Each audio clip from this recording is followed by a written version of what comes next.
It's really funny. If you asked me like a year ago if I thought I'd be alive, I'd probably say no.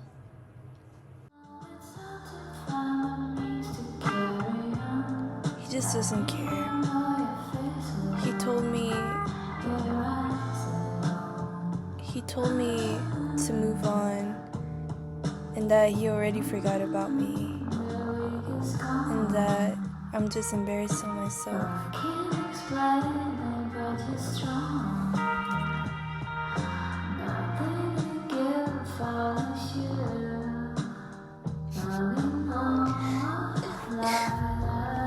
It just hurts because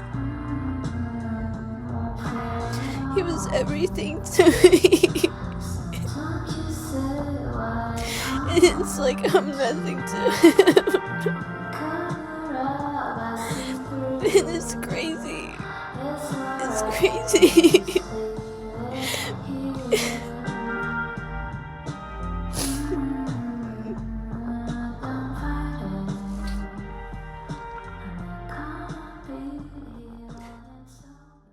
And it's funny because I'm the happiest I've ever been.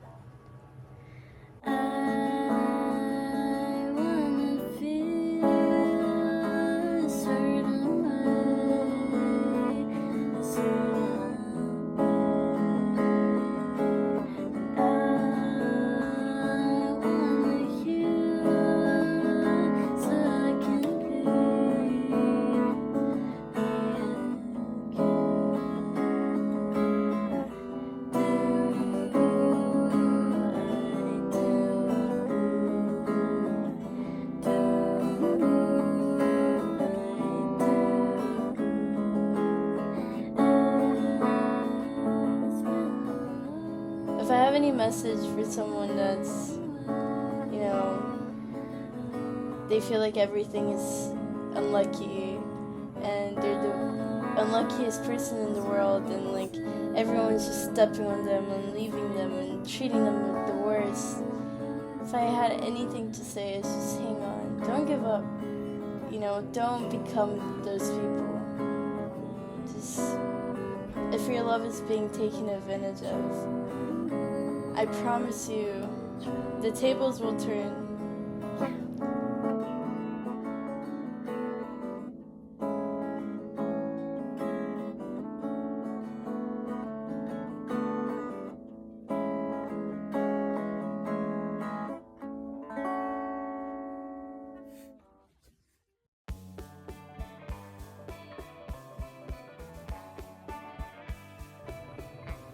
The last 5 years of my life have been just lesson upon lesson upon lesson upon lesson. I didn't really know what the fuck was happening, honestly. I was always such a big anxious attachment person. I've always had a big fear of abandonment. In fact, when I was 17, I was diagnosed with borderline personality disorder. But I don't know. I felt so empty all the time, and that's why I was clinging on to so many things, I felt fear of abandonment, but truly I was always just abandoning myself for people to not abandon me, pleasing everyone so people would love me, because honestly I didn't love myself. And because of that, I was someone that I wasn't. Because I was always changing for people, so I didn't know who I was, and so I was always clinging to identity, clinging to something to give me some kind of idea of what I was, because I couldn't look at how deep the wounds that I had were. But one thing that I always stuck with was art and music. I have over like 600 playlists on my Spotify, and they're everything to me, because even though I didn't really know who I was at the time, I mean my soul was always there, and music has always been a way that I felt like me. It's finding music, all kinds of music. I got into a lot of different music. I could talk about it more, maybe some other time. But it inspired me to keep making my own music as well. I've always made music, I've always made art. I started playing guitar when I was 14 after a really traumatic relationship. I was really lonely because I was really scared of people, and so I started just teaching myself things. I was teaching myself, how to cook.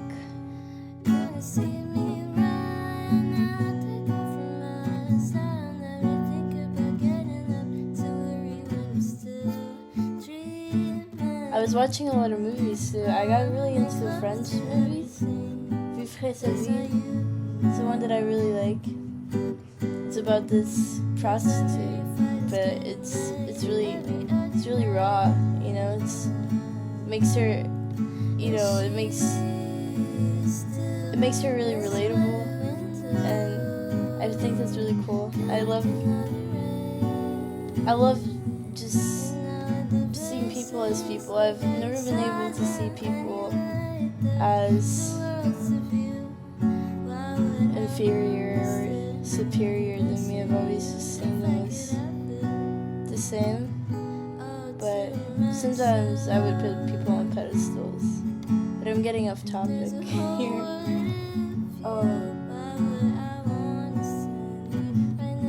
I don't know. When I found out I had borderline personality disorder, which has to do with the pedestal thing, honestly, I really clinged on to that identity. I was really I don't know. I was really self-aware, but at the same time unaccountable. So that created some kind of shame because I couldn't take accountability, but I was seeing myself destroy myself, and I didn't know why or how to stop. I struggled with addiction for a bit, especially weed, drinking too. And I don't know. It was just easier to blame it on a disorder than to start healing, actually, and knowing where those patterns came from. I ended up getting in a relationship with a narcissist, I'm pretty sure. Well, not diagnosed, but checks all the boxes, I'm pretty sure. And it really broke me. I remember I went to the psych ward twice during the relationship, and the second time I went, I was cheated on, so when I came back, I was just broken. And that's when I started building myself up, whether I knew it or not. A lot happened in between.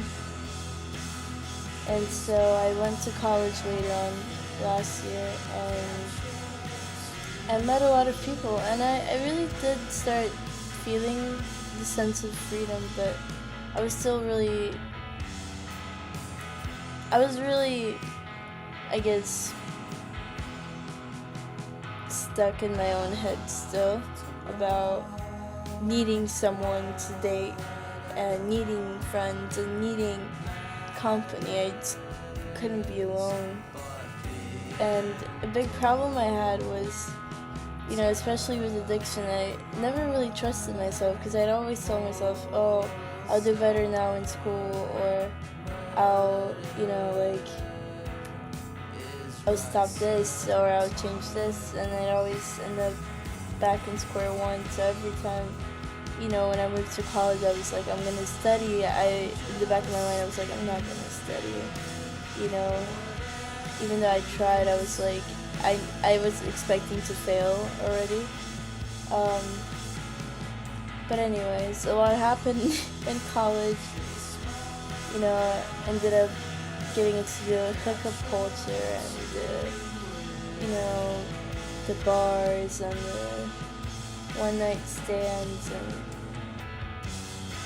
after being hurt so badly by my first love, I guess I just locked my heart away,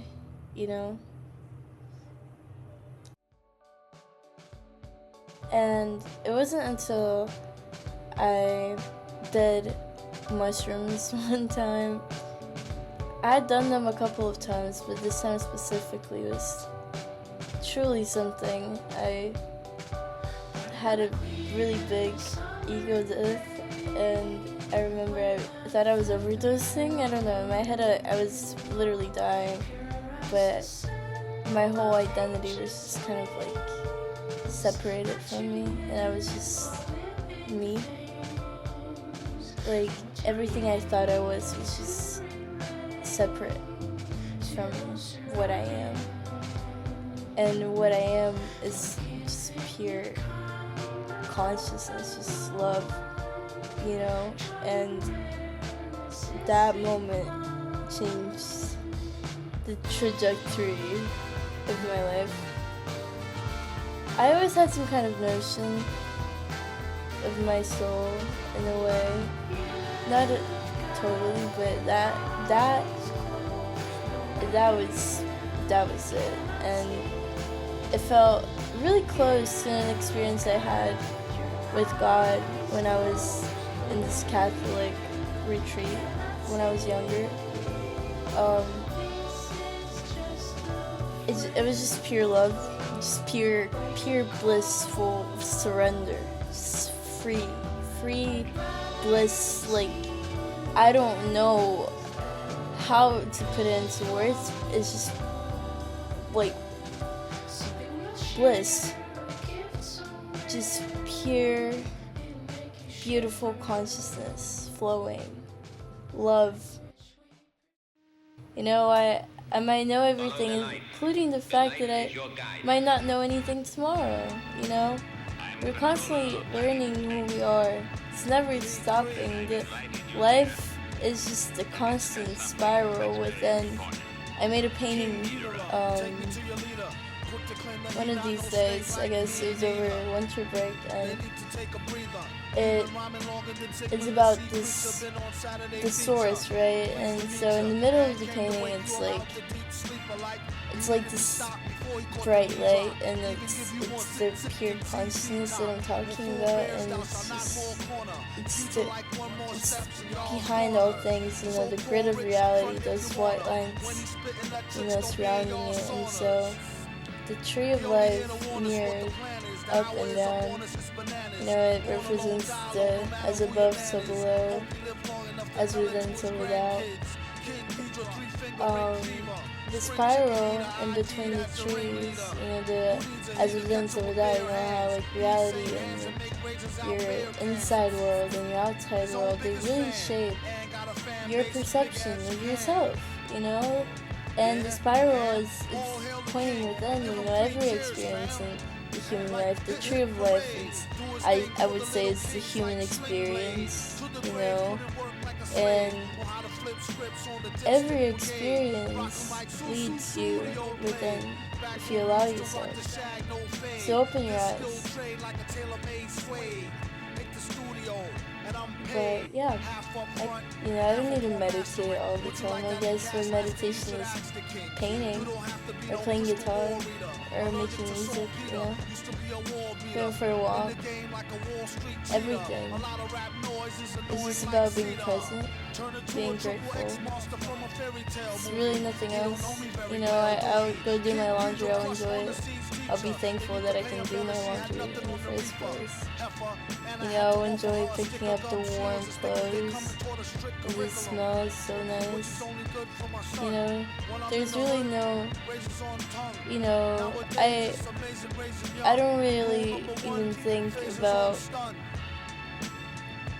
anything, cosmic anymore. I'm just a human.